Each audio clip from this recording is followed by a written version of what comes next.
Nshuti muri ko muradukurikirana ijwi rukumva ni Prophet Albin kuva Ishengero United Pentecostal Church Kigobe dukorera ngaha ku mashuri y'abashinwa mu Kigobe. Ndagutumire kuza imisi yose kwa gatatu waba ufite umuntu agenda n'ikibazo agwaye arushe aremerewe, karibu tuzamuhanurira tuzamusengera azabona ugukira azabona kubohoka.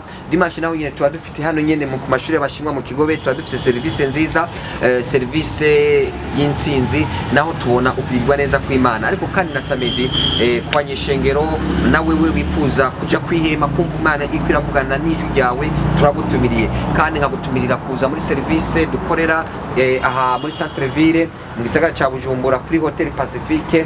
Naho tuba dufite igicaniro imisi yose kuwa mbere ko tugatangwa n'itariki imwe, unyumve neza, tugatangwa n'itariki imwe tukagira igicaniro ku bantu bataba bashoboye kuronga umwanya. Karibu rero udushigikire, tuzatangura itariki imwe, urabona amatariki ageze, ariko kandi tuzatangura itariki imwe kubera hari je tukisuganya. Murumva ni Hotel Pacifique, birasaba yuko twatwara ibisabisho, ariko kandi Imana izabikora, wowe uzabikora, n'undi azabikora, tuzatangura.